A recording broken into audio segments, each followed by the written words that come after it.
Bonjour tout le monde, je suis Marie-Françoise Goulina, je suis responsable du pôle entreprise à l'ANA. Merci d'être présent pour cette présentation.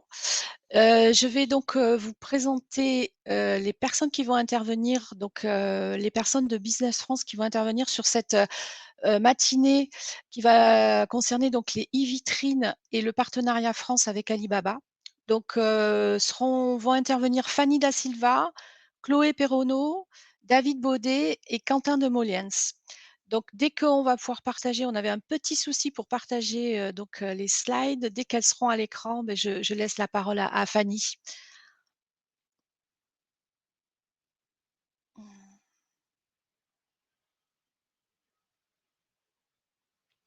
Super. Merci Sarah. Fanny, je vous laisse la parole. Super, merci. Bonjour à tous, bienvenue à ce webinaire de présentation des outils d'aide à l'export proposés par Business France. Donc avant de rentrer dans le vif du sujet avec nos solutions, on va passer par une introduction sur toutes les opportunités que procure l'e-commerce à l'export.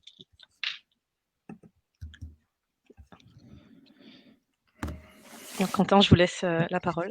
Oui, merci beaucoup de m'avoir invité à participer à ce webinaire ce matin. Donc moi, je suis Quentin de Moliens, je suis le directeur associé d'une agence de marketing digital qui a cette particularité d'être très actif sur l'international. Notre métier, il est assez simple, hein. Comme beaucoup d'agences, notre rôle, c'est de vous mettre en lien avec vos audiences professionnels, particuliers dans ce contexte professionnel à l'international. Donc on a des références dans le monde du vin et des spiritueux. On travaille beaucoup avec les services export des régions et des agences régionales et aussi dans le monde du prêt-à-porter, de l'immobilier et de l'énergie. Donc moi, mon objectif ce matin, c'est de vous transmettre des éléments de compréhension complémentaires, très pratiques, pour ensuite, dans le cadre de ce webinaire, basculer sur la présentation d'un outillage assez complet et très ciblé autour des marketplaces. Je veux bien qu'on avance la diapo. Voilà, donc quelques chiffres clés pour aller très, très vite. Vous le savez, la dimension de l'e-commerce, des échanges et de la valeur qui sont créés, c'est plus important en B2B qu'en B2C. Les interactions commerciales se font de plus en plus par la voie digitale, par la force des choses depuis ces dernières années. Et on a aussi sorti des études des acheteurs qui souhaitent avoir une expérience en ligne sans vendeur dans leur parcours d'achat. Et c'est ces éléments-là, c'est cette finesse d'analyse qui nous permet de vous dire à vous que vous y avez des opportunités pour intégrer l'e-commerce et le digital dans l'ensemble de votre dispositif de développement commercial à l'international. Le parcours d'achat, c'est essentiel quand on a un profil très commercial, quand on a un profil de gestionnaire d'entreprise et qu'on veut, dans sa stratégie, être en conquête sur ces espaces de communication, de marketing, mais aussi de vente. Quand vous allez toucher l'e-commerce à l'international, vous proposez clairement à vos clients d'être plus autonomes, d'être plus réactifs. C'est des éléments qui sont clés. Par contre, en face, vous devez proposer une expérience d'achat qui est similaire à la fluidité qu'on trouve sur des sites marchands, sur des marketplaces ou même sur les réseaux, donc qui est une expérience d'achat similaire à ce qu'on trouve en B2C. Et ça, c'est assez essentiel puisque l'e-commerce à l'international, c'est aussi des logiques de satisfaction client. Vous donnez de la visibilité à vos produits, vous le savez, vous donnez de la visibilité à vos produits là où vos clients se connectent. Il y a une valeur d'immédiateté, de disponibilité et d'information autour de la disponibilité de vos produits qui est aussi assez essentielle et fondatrice de cet élément d'e-commerce à l'international. Ça nécessite, encore une fois, quand vos produits sont sur des vitrines, d'être aussi actif, de basculer dans une logique de présence continue. Alors évidemment qui est à la mesure de ce que vous êtes capable de mettre en place, mais ce que je veux dire derrière ça, c'est que votre présence, elle est renforcée en visibilité, en disponibilité, quand on démarre ou quand on accélère sur l'e-commerce à l'international. Qui dit e-commerce international dit aussi transformation digitale. Un certain nombre d'industries, d'univers et d'entreprises se sont lancées dans un gain de visibilité, travailler la notoriété de la marque à l'international. Quand on passe l'étape de l'e-commerce à l'international, on a d'autres objectifs que simplement celle de la visibilité et de la lisibilité de nos produits. C'est aussi aller chercher de la rentabilité, de la fiabilité, de la réactivité et surtout travailler en sécurité. C'est des éléments qui sont essentiels et qui vont structurer votre démarche stratégique. Alors, où en êtes-vous? Ça, c'est les questions que vous pouvez vous poser. Slide suivante, s'il vous plaît. Les enjeux ou l'enjeu, c'est d'aller toujours dans une logique de construire la satisfaction de vos clients pour que aussi sur le digital, sur l'e-commerce, ce ne soit pas une logique d'opportunité pour vos clients, mais de récurrence. Donc, il y a plusieurs questions que vous pouvez vous poser ou que moi, je vous pose dans le cadre d'accompagnement. C'est est-ce que vos outils marketing sont à jour? Est-ce que ce que vous présentez, la présentation de votre marque en présentiel, en physique, sur les salons, est-ce qu'elle est dans cette logique sur le digital? Est-ce que la cohérence entre le digital et le présentiel est cohérente? Ça, c'est des éléments clés. Est-ce que vous êtes capable aujourd'hui de générer des opportunités d'affaires avec les réseaux sociaux? Comment vous renforcez votre prospection commerciale sur digital? L'ensemble de ces questions me permettront et vous permettront aussi de diagnostiquer votre niveau de maturité et de savoir justement quels sont les chantiers qui sont à mettre en place sur ce sujet de l'e-commerce à l'international. Donc, il y a 3 chantiers pour nous. J'ai une macro qui est basée sur 3 phases. Celle de la réassurance, c'est-à-dire que votre client, votre prospect cherche de l'information sur vous, sur vos produits, cherche votre argumentaire de différenciation. Évidemment, l'important, c'est d'avoir d'abord un site multilingue, du SEO à l'international, autrement dit, d'être référencé sur les résultats de moteurs de recherche qui ne sont pas les mêmes, qu'on soit en Asie, au Japon, en Chine, aux États-Unis ou au Brésil, voire dans un contexte plus proche Europe. On n'a pas les mêmes distinctions, le même vocable, la même sémantique. Ça, c'est une première phase qui vous permet d'être en cohérence avec tout votre univers de commercialisation et de prospection de vos produits et de votre valeur ajoutée à l'international. Puis ensuite, il y a une deuxième étape qui est plutôt celle de la construction autour de la communication internationale. Votre introduction sur les marketplaces, vous allez avoir tout un dispositif qui va vous être présenté et appuyer sur de la prospection digitale complémentaire, et c'est très important, complémentaire à tout ce que vous faites déjà, pour ensuite, en phase 3, qui est celle de la consolidation, de l'accélération et de la gestion du succès auprès de votre clientèle. Donc, 2 éléments encore à vous présenter. Vous l'avez vu, en phase de construction, j'ai associé la présence sur des marketplaces qui, pour moi, est clairement complémentaire à une présence assumée de l'entreprise sur le digital, donc qui est complémentaire à vos sites internet, à vos dispositifs de prospection digitale, à votre présence sur les réseaux sociaux.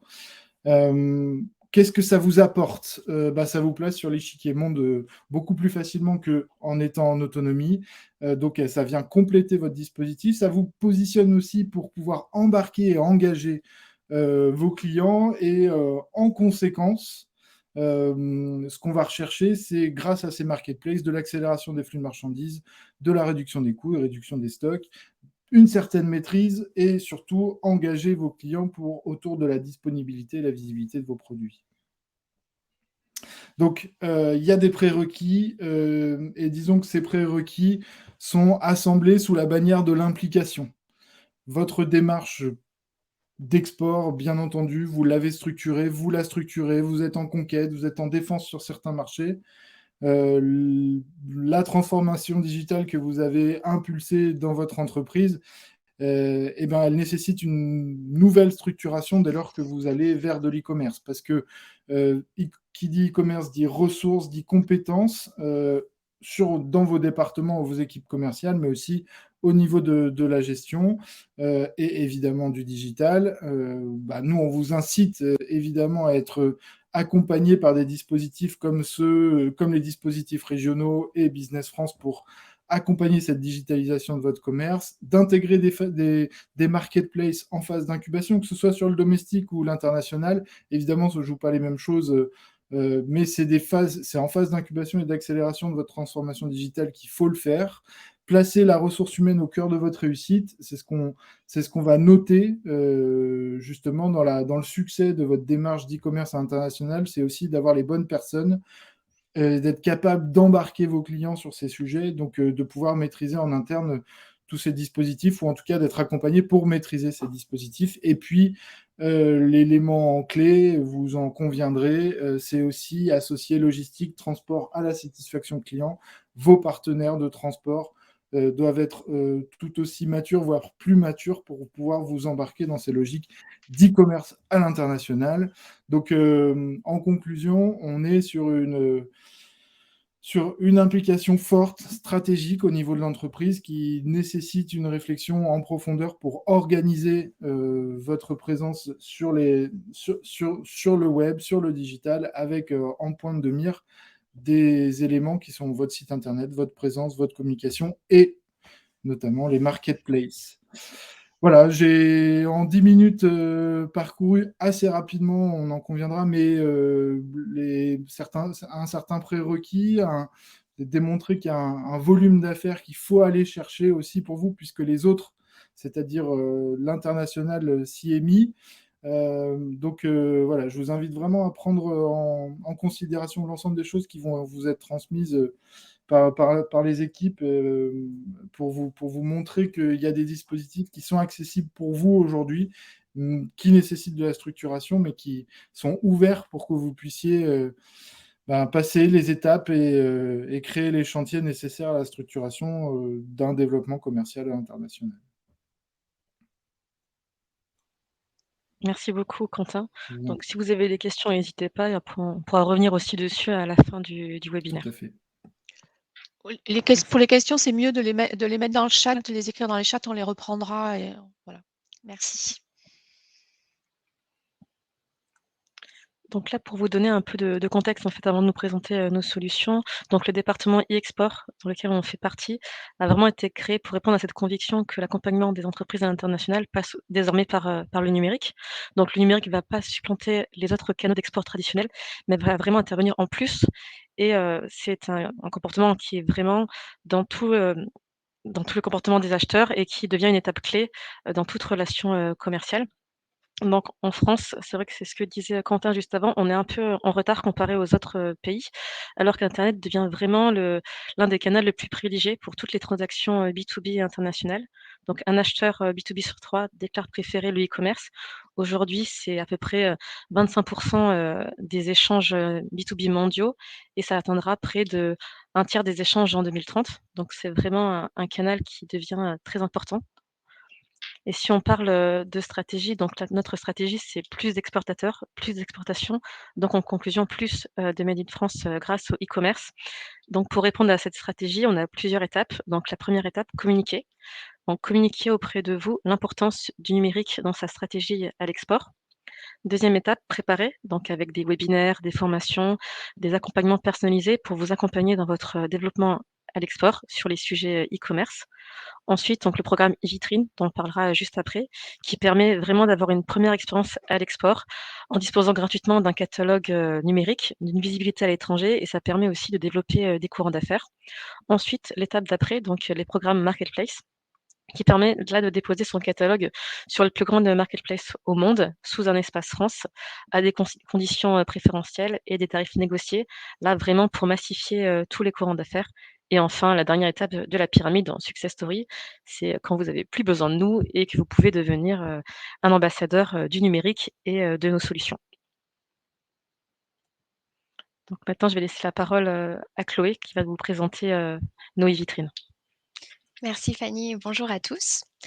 Donc tout d'abord, pour la présentation de nos e-vitrines, on va faire un rapide retour sur le contexte qui a déjà été très bien développé par Quentin. Donc tout d'abord, on peut observer que le e-commerce B2B est en très forte progression et va continuer à évoluer d'ici 2027, avec notamment 3 zones de progression comme l'Asie-Pacifique, l'Amérique du Nord et l'Europe. Et sur la slide suivante, on va pouvoir voir également que le Covid a eu un impact sur la présence des PME, en ligne et que sur les pays européens comme l'Espagne, le Royaume-Uni, l'Italie et l'Allemagne, on a pu avoir une augmentation de cette présence des PME, mais que par contre en France, le pourcentage, a stagné. Donc l'objectif, c'est de faire en sorte de s'aligner, sur, les pays européens et d'augmenter la présence des PME, en ligne. Donc pourquoi envisager le e-commerce pour les PME françaises? Donc tout d'abord de répondre à l'évolution du marché et de pouvoir s'aligner donc sur les pays étrangers. Et également, ça permet de créer un levier de croissance pour les PME afin de générer des nouveaux contacts, pour des nouveaux courants d'affaires.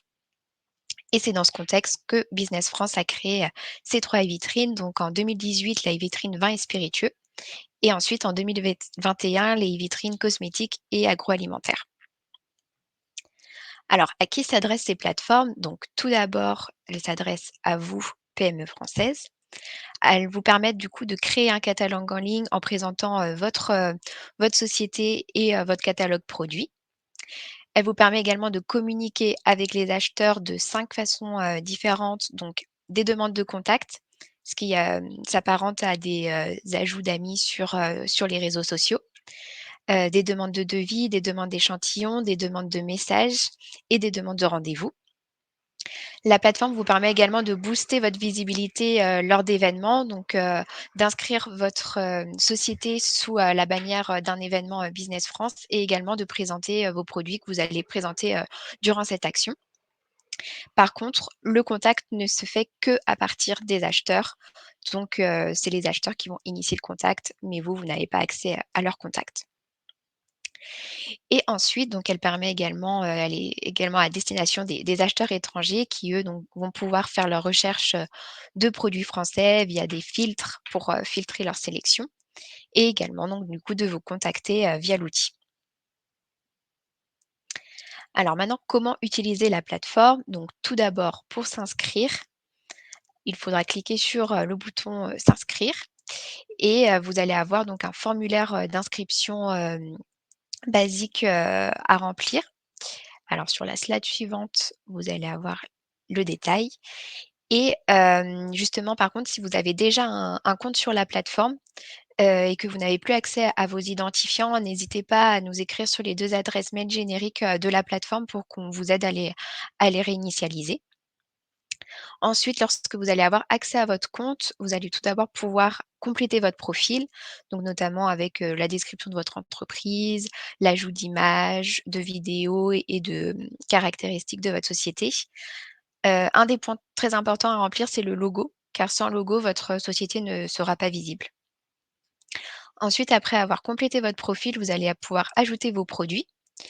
Donc, vous allez avoir des boutons pour soit faire un import par produit ou, un Excel avec, du coup, pouvoir importer, toute une gamme et donc ici, vous allez pouvoir également remplir différents, caractéristiques avec, le nom du produit, sa description, sous plusieurs langues et également, les propriétés, de celui-ci et lui indiquer si vous souhaitez que les acheteurs puissent faire des demandes, d'échantillons et de devis, sur chacun de vos produits. Et également ici, un des points importants, c'est d'ajouter un visuel comme pour, le logo. Si, votre produit n'a pas de visuel, il ne sera pas visible.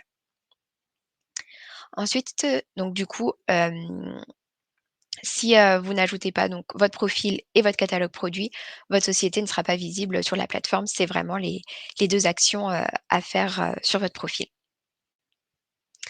Et ensuite, donc vous allez pouvoir suivre vos différentes mises en relation avec justement, des, des onglets avec des notifications pour vous informer que, des actions ont été faites sur votre compte et ensuite vous allez pouvoir y répondre directement, sur la plateforme et comme évoqué précédemment, vous allez également pouvoir vous taguer sur les événements, Business France en ajoutant votre société et les produits que vous allez présenter. Et ensuite donc, comment cibler vos marchés d'intérêt sur l'outil? C'est un des points, très utilisés, par les acheteurs de la plateforme.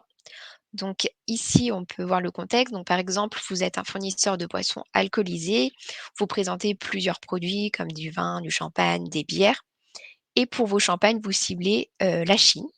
vous allez pouvoir indiquer sur vos produits le pays que vous ciblez, ce qui va permettre du coup aux acheteurs chinois de pouvoir cibler la sélection sur les produits qui ont été tagués sur la zone et donc du coup de pouvoir directement savoir que vous souhaitez exporter votre champagne vers la Chine et comme ça, ils pourront vous contacter plus rapidement. Donc ici, vous voyez donc le filtre qui est à disposition des acheteurs pour pouvoir filtrer sur leur pays. Et également sur votre profil, vous allez pouvoir indiquer donc dans la description de l'entreprise sur la slide suivante vos zones d'export. Donc ici, vous allez pouvoir spécifier où est-ce que vous exportez déjà, ce qui va permettre de rassurer les acheteurs sur votre capacité à l'export. Donc voici le récapitulatif des bonnes pratiques. Donc pour votre profil, ça va être ajouter un logo, ajouter des images, des vidéos et renseigner une description en fonction des marchés que vous ciblez, mais du coup privilégier l'anglais au départ et renseigner votre présence à l'export. Ensuite, pour les produits, ça va être d'ajouter un visuel, de renseigner le nom, la description et les propriétés de votre produit et donc de taguer vos zones de prospection. Ensuite, pour les mises en relation, ça va être donc de se connecter régulièrement sur la plateforme pour répondre rapidement aux sollicitations des acheteurs. Et ensuite, si vous participez à des événements, c'est de l'indiquer sur la page et de taguer vos produits sur la page de l'opération. Afin d'également vous offrir la meilleure expérience utilisateur possible, nous sommes en train de faire une refonte de cette e-vitrine afin de vous proposer une nouvelle plateforme avec des meilleures fonctionnalités et un meilleur usage. On met également à votre disposition donc un nouveau service d'accompagnement donc pour vous aider sur l'utilisation de la plateforme, si vous avez besoin d'aide, si vous avez des questions. Et également, on met à votre disposition des prestations additionnelles, tout ce qui va être réglementation, communication et également prise en main de la plateforme. Donc, n'hésitez pas à revenir vers nous ou à poser des questions si vous avez besoin d'aide sur l'outil. Et Merci beaucoup. je suis en train juste de voir la question du coup qui a été ajoutée dans le chat et oui, les Chinois ont bien accès à la plateforme.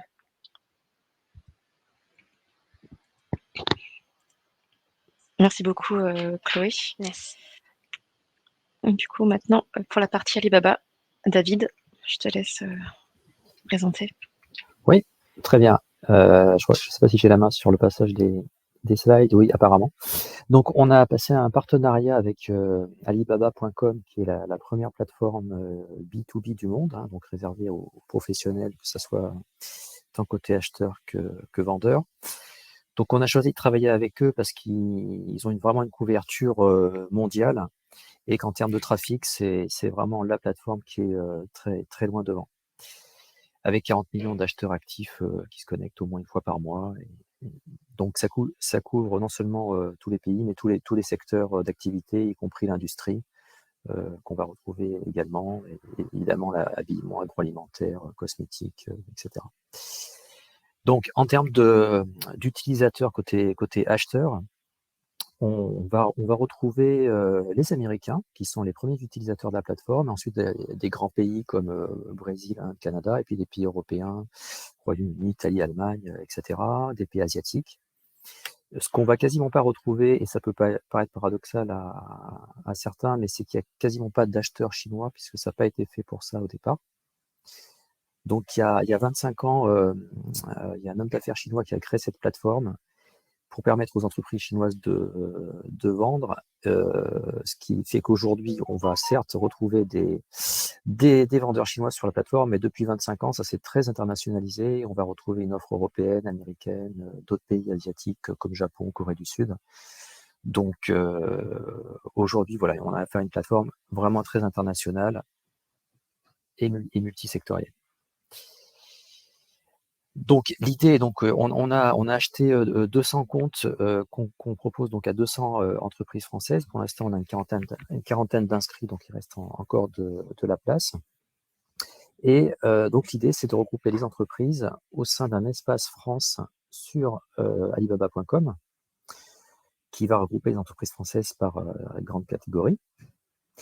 Et ce pavillon France, il sera visible en permanence sur la page d'accueil d'Alibaba.com.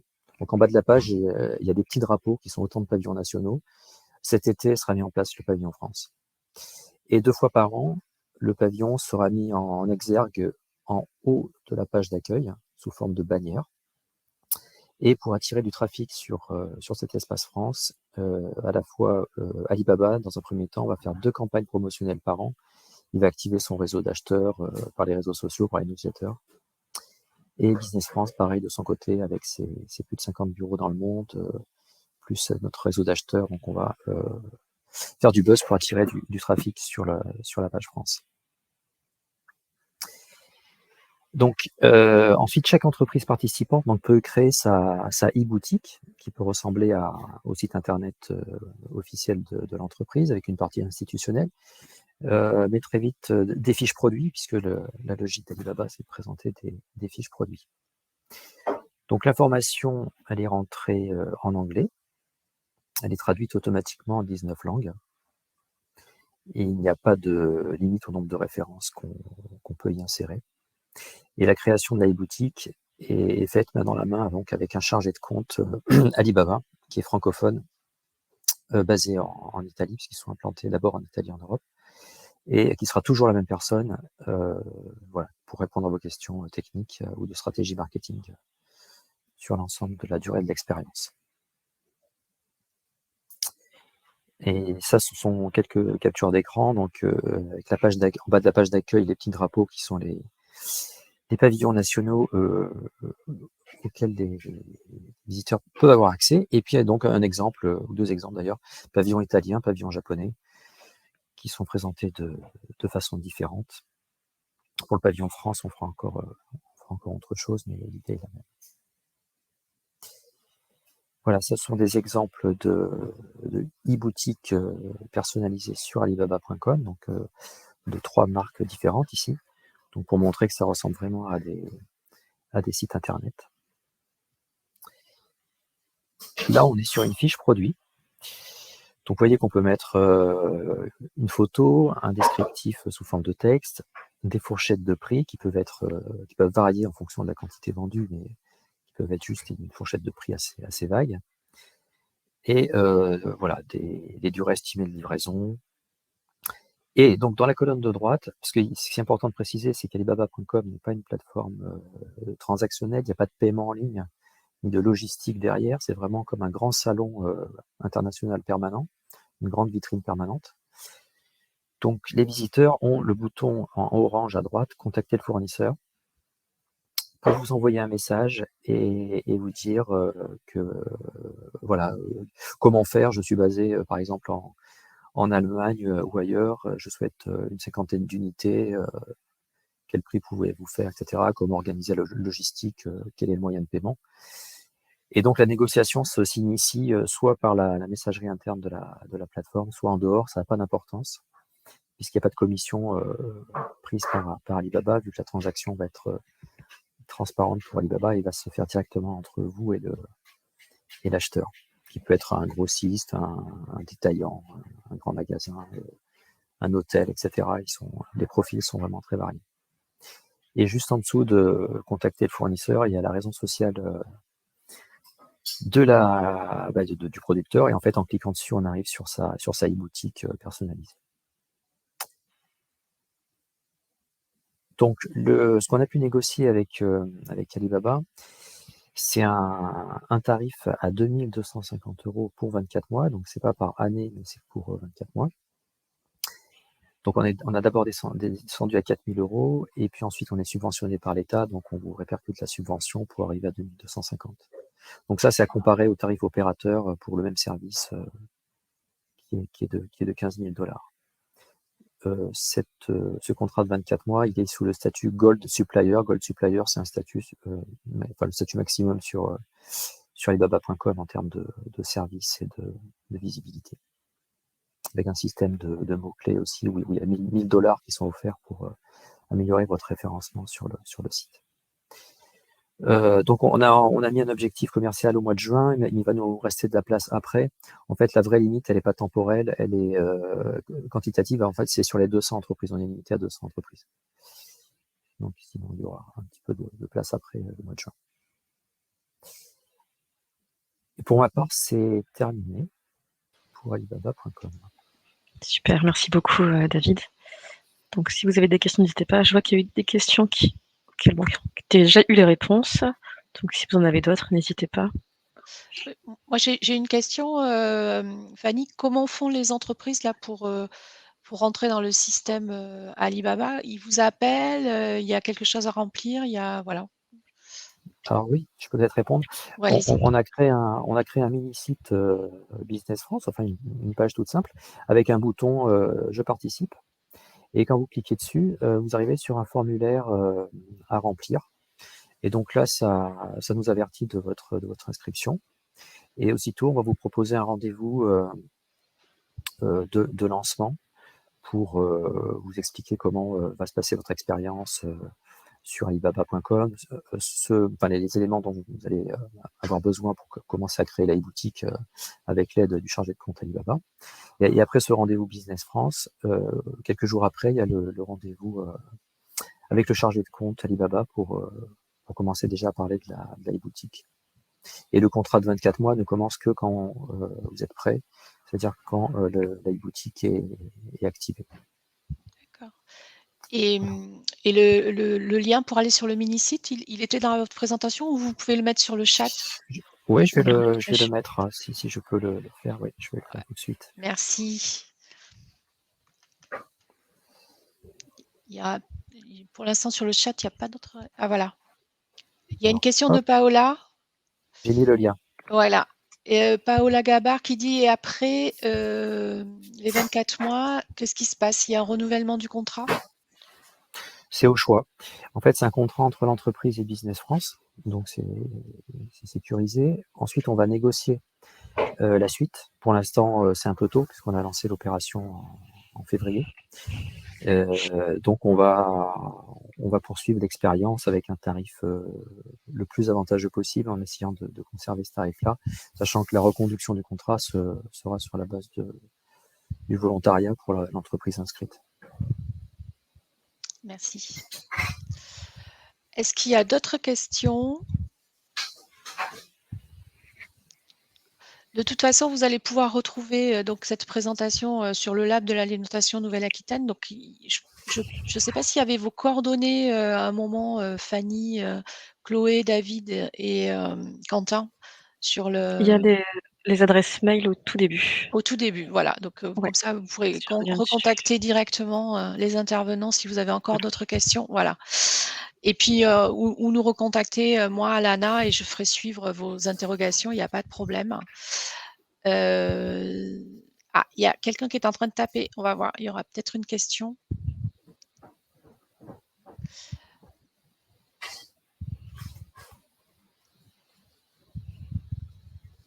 Alors, Thierry Disclin qui dit « Vous devez être en mesure de présenter au moins 10 produits sur Alibaba ».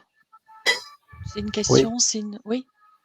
Oui, David? en fait, c'est un conseil, effectivement, pour être mieux référencé, d'avoir une dizaine de références. Maintenant, si vous en avez moins, il y a quelques astuces à faire. Vous pouvez, par exemple, faire des lots.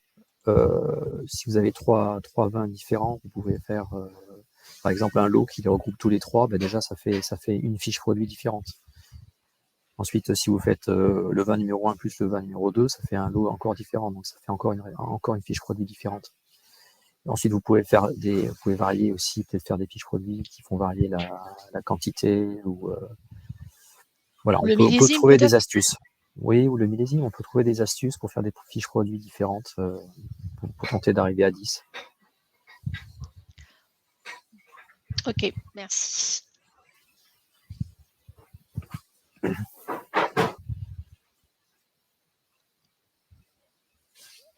Ben voilà, s'il n'y a pas d'autres questions, n'hésitez pas à recontacter Fanny, Chloé, David ou Quentin, ou nous, Lana, si vous avez vraiment des questions. Ah, Paola est en train de taper quelque chose. Je vois pas. Non. Bon. Parce que, donc, autrement, s'il n'y a pas d'autres questions, on va vous libérer. Je remercie toute l'équipe de Business France et Quentin de leur intervention. Merci aussi chez nous à Julie et Sarah qui ont mis en place cet événement. Et puis, on se retrouve rapidement autour j'espère que donc c'est e-vitrine et puis j'espère qu'on aura des entreprises de Nouvelle-Aquitaine qui seront sur cet espace France d'Alibaba. Merci beaucoup et bonne journée à tous. Au revoir. Merci Merci. beaucoup. Merci, bonne Au revoir. journée. Merci, Au au revoir. revoir.